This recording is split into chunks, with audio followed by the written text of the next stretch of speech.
Bonjour à tous, c'est Ulrich de Frandroid. De retour de Londres, j'ai pu prendre en main le Pixel 2 et le Pixel 2 XL afin de vous donner nos premières impressions. C'est parti!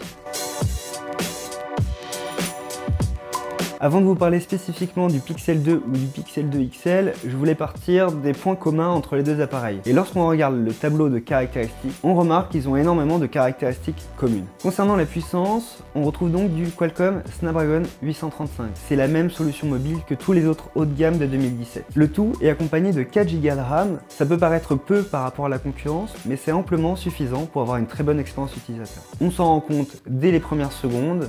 Le téléphone est extrêmement fluide et même plus fluide que certains hauts de gamme de cette année. C'est là qu'on voit le résultat que l'on obtient lorsqu'on maîtrise à la fois le logiciel et le matériel. La partie photographie était un point fort de la première génération de Pixel et c'est encore le cas pour la seconde génération. On retrouve une unique caméra de 12 mégapixels à l'arrière qui ouvre à 1.8. Et quand on compare les caractéristiques avec la concurrence, on se demande où est passée la seconde caméra. D'ailleurs, DxO, spécialiste en photographie, a donné la meilleure note en photographie au Pixel 2 devant le Galaxy Note 8 et l'iPhone 8 Plus. J'ai eu le temps de faire une quinzaine de clichés avec l'appareil, les couleurs étaient très vives et la mise au point était très rapide. Par contre, les contrastes avaient l'air un peu trop élevés, mais cela peut aussi s'expliquer par le fait qu'on utilise un écran OLED qui du coup augmente beaucoup le contraste. Google a également introduit un mode portrait comme sur l'iPhone et le Galaxy Note 8. Ce mode portrait n'utilise pas un second capteur parce qu'on en a tout simplement pas sur le Pixel 2. Mais Google, avec un gros travail au niveau du logiciel, au niveau des algorithmes, a réussi à faire un mode portrait efficace. J'ai pu l'essayer pendant le salon, que ça soit la caméra avant ou arrière, donc la caméra avant qui fait 8 mégapixels,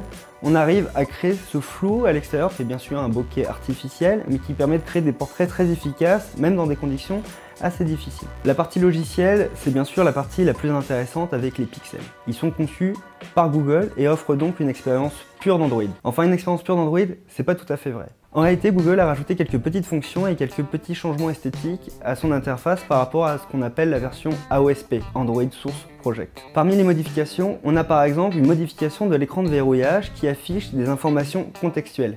Je m'explique. En réalité, le téléphone va écouter le OK Google, mais pas seulement. Il va également écouter la musique ambiante. Il va afficher le titre de façon passive sur l'écran de verrouillage. Ça, c'est plutôt cool, c'est un espèce de Shazam 2.0. On a également un téléphone qui peut être pressé comme le HTC U11. Je m'explique encore une fois. Dès lors que vous voulez activer Google Assistant, vous n'avez plus qu'à presser le téléphone. L'autre avantage des Pixel 2, vous l'avez bien compris, c'est de bénéficier de toutes les mises à jour d'Android, que ce soit les mises à jour de sécurité ou les prochaines versions majeures d'Android, parmi les premiers. Et ça, c'est quand même super intéressant si vous êtes un passionné d'Android. Avec un écran 5 pouces en définition 1080p, donc Full HD, un écran AMOLED, donc fabriqué par Samsung. De l'autre côté, on a un écran 6 pouces en QHD+. Et cette fois-ci, l'écran est fabriqué par LG, on trouve de ce qu'on appelle donc du POLED. C'est également de l'OLED, comme l'AMOLED, mais fabriqué par un autre constructeur. Cet écran a une autre petite particularité, c'est qu'il adopte le format 18/9, comme tous les hauts de gamme de 2017 qu'on retrouve chez LG ou encore chez Samsung. Et d'ailleurs, cela s'explique par le fait que ce téléphone, le Pixel 2 XL, est fabriqué par LG, même s'il est conçu par Google, et ressemble donc beaucoup au LG V30. À l'avant, les deux téléphones sont donc très différents.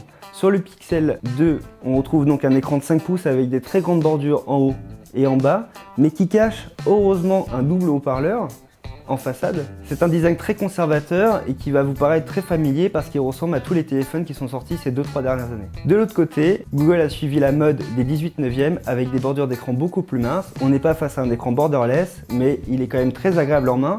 Il permet de bénéficier d'un téléphone aux dimensions d'un 5,5 pouces, mais avec un écran très confortable de 6 pouces. À l'arrière, les deux téléphones sont très similaires. On trouve deux parties différentes.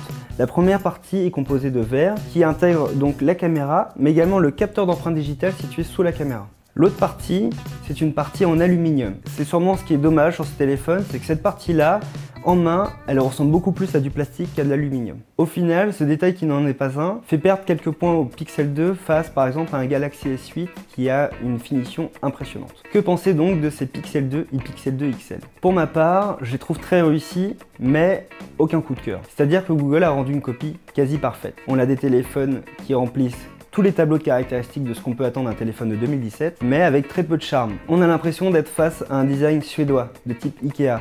C'est donc très cohérent, très sobre, mais ça ne dégage aucun charme. Malheureusement, ils ne seront pas disponibles comme la première génération. Google a donc décidé de ne pas commercialiser ces produits en France. Par contre, il sera possible de les acheter ou de les importer depuis l'Allemagne, le Royaume-Uni et un peu plus tard depuis l'Italie et l'Espagne.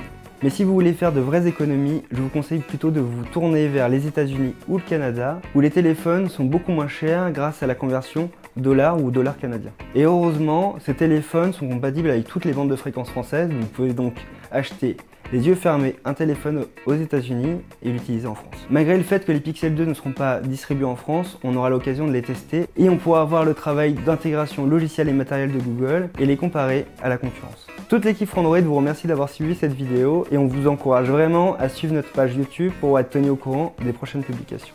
A bientôt!